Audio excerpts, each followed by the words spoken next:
বড় বোনের বিয়া হয়ে যাওয়ার পরে ছোট বোনের লগে যেটা হয়।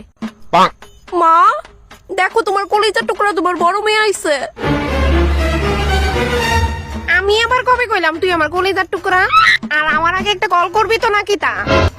আমি তোমার সারপ্রাইজ দিতে আসছিলাম তাই কল করছি না। আচ্ছা জামাই কই?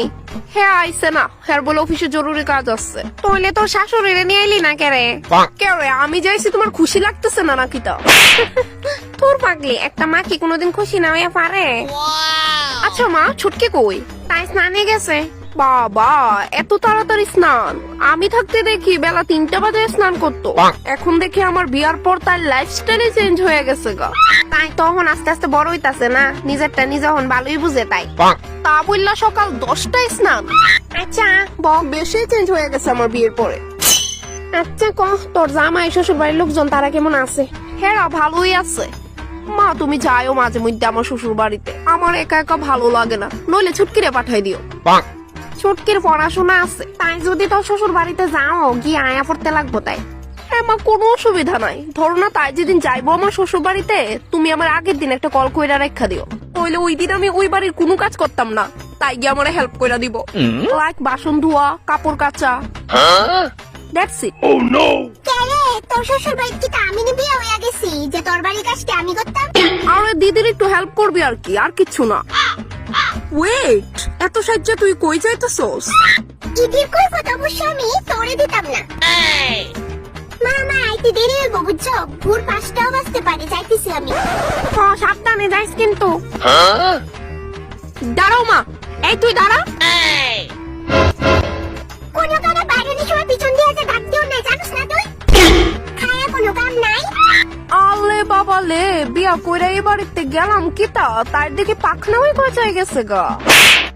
সো হোয়াট, আমি মানে সব ডিটেইলসে কইয়া দিছি যে আমি কই যাইতেছি, মারতে শুননা না, আমার টাইম নাই কোনে। ছুটকি দাঁড়া কইছি, ছুটকি মাথায় কই যাইতেছে? হ্যাঁ কই যাইতেছে? তার বলে ইম্পর্টেন্ট মিটিং আছে। ওরে বাপরে, চাকরিও করতেছে নাকি তা তোমার মায়া পড়াশোনার লগে লগে? তোর স্কুলের মিটিং তাই ভলেন্টিয়ার তো এলিকা এত সাহায্য চাইতে লাগে? শুনো মা আমি তোমার একটা কথা কইয়া রাখি, আমি যাতে এরকম না শুনি যে তার কোনো ছেলের লগে চক্কর চলতেছে। তাই মাত্র ক্লাস 7-এ পড়ে, তাই মন করতো না। আরে মা এখনকার জেনারেশনটাই ওরকম, তাই লাভ ম্যারেজ কিন্তু তুমি একদমই অ্যাকসেপ্ট করবা না, তাই অ্যারেঞ্জ ম্যারেজ হইব, এটা আমি কইয়া রাখলাম। তুই দেখি লাভ ম্যারেজ করলি এলিগো তো কইতেছি মা, ওইখানে তারা আমার জানো কত টর্চার করে, আমি অনেক সাফার করতেছি মা। হ্যাঁ আমার লগে ঝগড়া করে, শাশুড়িও একটা দজ্জাল, এইগুলো আমার লাভ ম্যারেজ করার ফল মা। কি আসলে তারা সত্যি এরকম করে? তাহলে কি মনে হয় তোমার আমি মিথ্যা কথা কইতেছি? দাঁড়ো, হ্যাঁ ফোন করছে মা, 1 মিনিট। হ্যালো হ্যাঁ শুনতেছি।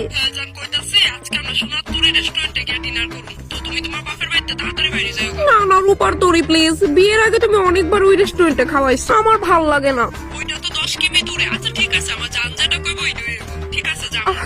আচ্ছা কিন্তু শ্বশুর মশাই শাশুড়ি মা তার আর কি হইব? সত্যি আমার শ্বশুর শাশুড়ি তো বেস্ট। ওকে ডান, ঠিক আছে ঠিক আছে, হ্যাঁ রাখে। ও কিতা জানি কইতাছিলাম মা।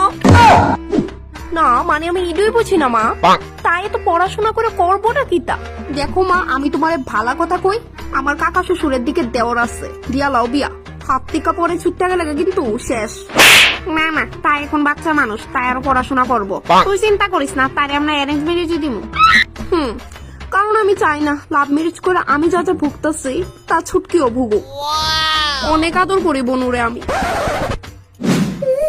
তাই এমন ভাবে কইতাছে যেমন তাই আমার না জানি কত চিন্তা করে, তাই এনে বইয়া বইয়া আমার ব্রেন ওয়াশ করতেছে।